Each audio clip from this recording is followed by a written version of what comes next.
नमस्कार प्यारे विद्यार्थियों। मैं आज आपके लिए हिंदी का टॉपिक लेकर आया हूँ, हिंदी का प्रकरण लेकर आया हूँ जिसका नाम है अलंकार। अलंकार के बारे में हम यहाँ पढ़ेंगे और इसका बेहतर ढंग से अध्ययन करने की कोशिश करेंगे। अलंकार अलंकार शब्द का अर्थ आभूषण होता है। जिस प्रकार शरीर की शोभा या सुंदरता को बढ़ाने के लिए आभूषणों की आवश्यकता होती है, उसी प्रकार से काव्य के सौंदर्य को बढ़ाने के लिए अलंकारों की आवश्यकता होती है।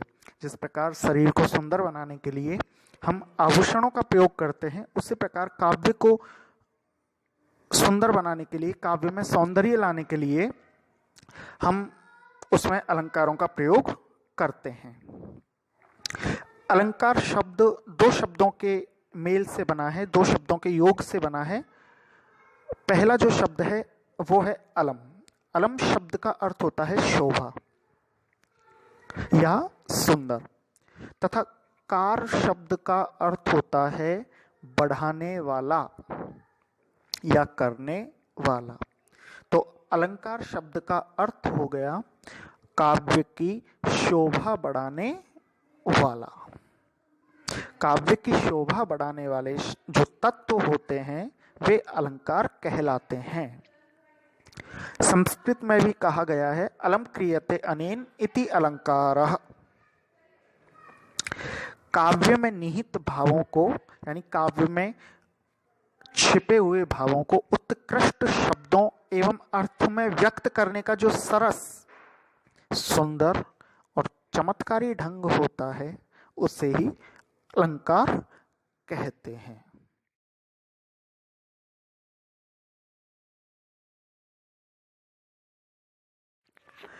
अलंकार के भेद। जी हाँ, अलंकार को तीन भागों में विभक्त किया गया है। अलंकार को तीन भागों में इसलिए बांटा गया है क्योंकि हम काव्य में, हम किसी भी पंक्ति में तीन प्रकार से उसकी सुंदरता को बढ़ा सकते हैं, उसके सौंदर्य को प्रकट कर सकते हैं। उन तीन भागों के नाम हैं शब्दालंकार, अर्थालंकार, उभयालंकार। शब्दालंकार का मतलब है शब्दों के माध्यम से अलंकार, अर्थात शब्दों के द्वारा काव्य की शोभा बढ़ाना। अर्थालंकार से तात्पर्य अर्थ के माध्यम से काव्य की शोभा बढ़ाना। उभयालंकार से तात्पर्य है शब्द एवं अर्थ दोनों का प्रभाव जब काव्य पर पड़ता है तो काव्य की शोभा बढ़ जाती है। सबसे पहले हम अध्ययन करेंगे शब्दालंकार का। शब्दालंकार की परिभाषा है कि केवल शब्दों या वर्णों के सुंदर प्रयोग से, या तो आप किसी भी पंक्ति में, किसी भी काव्य निर्माण में शब्दों को सुंदर रखिए, सुंदर शब्दों का चयन कीजिए, शब्दों में सुंदरता दिखाने का प्रयत्न कीजिए कि केवल शब्दों या वर्णों के, वर्णों का मतलब है अक्षर, कि केवल शब्दों या वर्णों के सुंदर प्रयोग से काव्य का सौंदर्य बढ़ जाने पर उसे शब्दालंकार कहते हैं। अर्थात जैसे मैंने आपको बताया था कि यहाँ पर शब्द के माध्यम से हमने काव्य को सुंदर बनाने का प्रयत्न किया है, हमने काव्य में सुंदर सौंदर्य लाने का प्रयत्न किया है। जैसे तरनी तनुजा तट तमाल तरुवर बहु छाए हैं। तरनी तनुजा तट तमाल तरुवर बहु छाए हैं। यहां पर हम देखेंगे कि तरनी, तनुजा, तट, तमाल, तरुवर, इन सभी शब्दों में त वर्ण की बार बार आवृत्ति हुई है और हर शब्द का आरंभ तय वर्ण होने के कारण शब्दों के माध्यम से इस पंक्ति में सुंदरता आ गई है, सौंदर्य आ गया है। इस पंक्ति में तय वर्ण की आवृत्ति बार बार हुई है, जिससे पंक्ति का सौंदर्य बढ़ा है। पंक्ति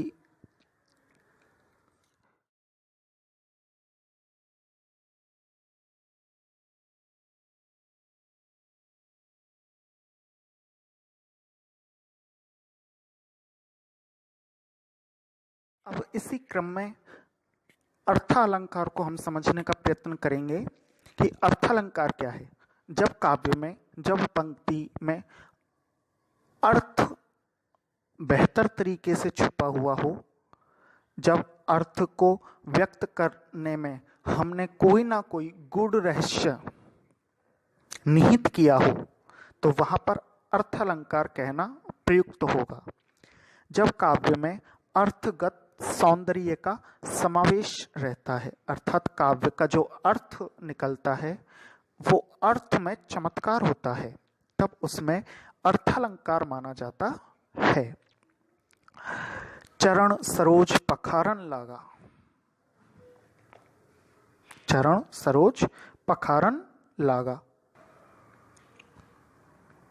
यहां केवट वर्णन से एक चौपाई की ये पंक्ति ली गई है कि जब प्रभु श्री राम वनवास जाते समय, वनवास गमन के समय लक्ष्मण एवं मां सीता के साथ में गंगा पार करने के लिए केवट से निवेदन करते हैं कि आप हमें ये इस तट से उस तट पर पहुंचा दीजिए। तो केवट पहले उनसे कुछ निवेदन करता है कि जिस प्रकार आपके चरण एक पत्थर पर स्पर्श होने से पत्थर नारी बन सकता है, तो अगर आपके चरण मेरी इस नाव पर, इस नैया पर लगे और अगर ये नारी बन गई तो मेरा जो जीवन यापन का एकमात्र साधन यह नैया है, यह नाव है, वो नारी बन जाने के बाद मैं अपना जीवन यापन किस प्रकार करूंगा। तो वो पहले प्रभु श्री राम के चरणों को धोता है, उनको साफ करता है, चरण पखारता है।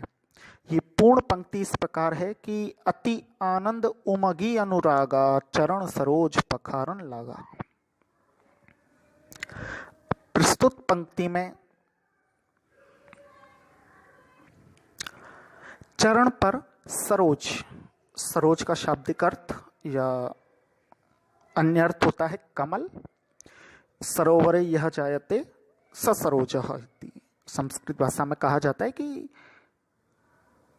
सरोवर में जो जायते उत्पन्न होता है वह सरोज है, अर्थात कमल है। कि चरण पर सरोज का आरोप लगाने से इसमें अर्थगत सुंदरता आई है, इस कारण यहाँ पर अर्थालंकार हो जाता है। इसके बाद हम बात करते हैं उभयालंकार की, जिसमें शब्द और अर्थ दोनों के माध्यम से या दोनों ही काव्य की सुंदरता को, काव्य के सौंदर्य को बढ़ा देते हैं। जहां शब्द और अर्थ दोनों ही काव्य की शोभा को बढ़ाते हैं, वहां उभयालंकार हो जाता है। हम आगे उदाहरणों के माध्यम से समझेंगे कि उभयालंकार इसमें किस प्रकार है। पहले हम उसमें शब्दालंकार का चमत्कार देखेंगे, फिर उसी में हम अर्थालंकार का चमत्कार देखेंगे, और दोनों का चमत्कार एक ही काव्य में, एक ही पंक्ति में, एक ही चौपाई में, दोहे में, एक ही काव्य में मिलने पर हम उसे उभयालंकार की उपाधि, संज्ञा दे सकते हैं। तो हमने यहाँ पर अलंकार के सामान्य परिचय को देखा। यह अलंकार का भाग 1 है। अब इसके पश्चात अनुप्रास अलंकार, यमक अलंकार, पुनरुक्ति प्रकाश अलंकार, श्लेष अलंकार एवं अन्य भी कई अलंकारों का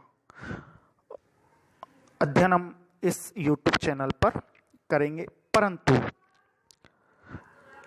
अलंकारों को बेहतर ढंग से समझने के लिए आप हमारे YouTube चैनल को लाइक करें, सब्सक्राइब करें एवं अन्य अलंकारों के अध्ययन के लिए भाग 2 की प्रतीक्षा करें। धन्यवाद।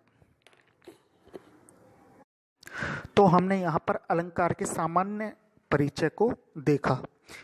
यह अलंकार का भाग 1 है। अब इसके पश्चात अनुप्रास अलंकार, यमक अलंकार।